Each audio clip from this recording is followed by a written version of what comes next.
I just wanted to, you mentioned caffeine. Now, I was thinking, what are your thoughts on caffeine? How do you use caffeine? What is okay in regards to how much caffeine? And then what is the downside of caffeine? Because everyone kind of pushes their narrative. They say, oh, caffeine's great for your training, it's great for cognitive thought.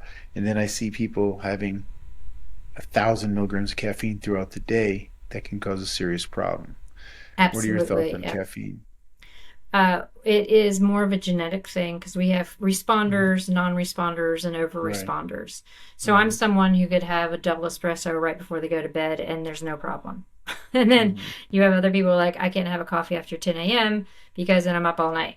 So you have to Right. know how you respond. In general, Right. I think there's an overabundance of caffeine use because it's in all the energy drinks, it's in a lot of the sports foods, it's in the espresso drinks, that kind of stuff. And we see that when you have sleep deprivation or you're not able to adequately sleep because the adenosine receptors are stimulated by caffeine, that you Mhm. end up having less focus and awareness in the day because your Mhm. brain hasn't been able to do its proper cleaning while it's sleeping. So it starts Mhm. doing that in the day. So you'll have an Mhm. attention lapse, and then you start using more caffeine and perpetuates the problem. And if we're trying to have kind of a caffeine reset, and some of the research that's come out just this month, we see that if you don't have caffeine after 2 p.m., and we're looking at maybe no more than 500 milligrams in the first part of the day, then you can Okay. have a caffeine reset. You might have that really lull and awful headachy kind of thing for the first 3 days in the afternoon, but Mhm. then your brain is able to do what it needs to do while it's sleeping. And then you Okay. start to have less of a reliance or need in the later afternoon. If you're Mhm. training late at night and you need caffeine to train, then we have to really think about it. I have a lot of people Mhm. like, oh, I need this pre workout. I'm like, why?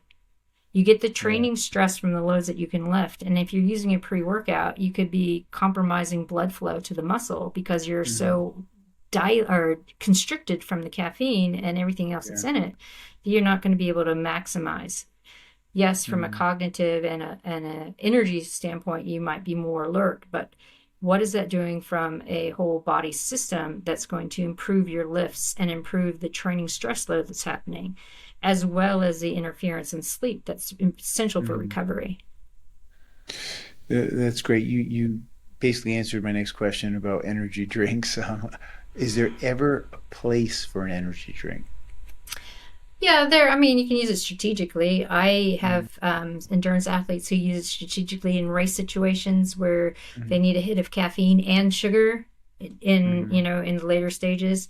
If you are coming off shift work and you need to do your training right after shift work, we know that there's Yeah. a little bit of a misstep in metabolism Yeah. and cognition. Well, you might look at using half strength of an energy drink because then you're getting some Mhm. glucose and some caffeine without overstimulation.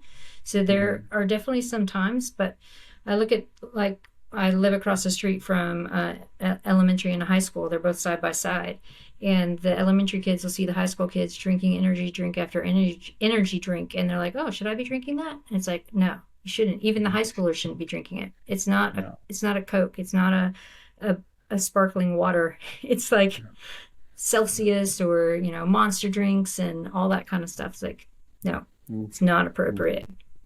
Yeah, I would think like I don't think I experienced caffeine till I was in my 30s. And I was like, I could use some caffeine now. Yeah. But I was so, I guess, energetic or excited or hyped up that caffeine would have sent me off the rails. Like Yeah. I don't think I could take more. I guess that's what I'm saying.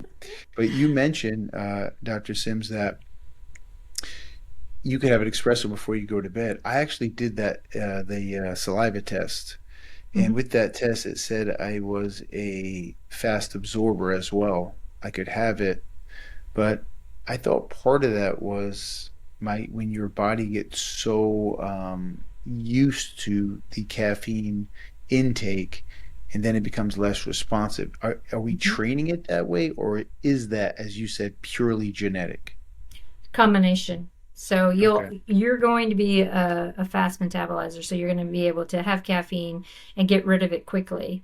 But Mm, your brain and the adenosine receptors that respond to the caffeine are going to get used to that boost. And so just like we were Mm-hmm. talking about earlier, where people get the dopamine hit from a smash class, you're going to Mm-hmm. get that high from caffeine, and then it's gonna fade a lot faster. So then it's like, I need more, I need more. That's when I was talking about our caffeine reset, and you have like the lull and the headache for the first 3 or 4 days when you're trying to reset.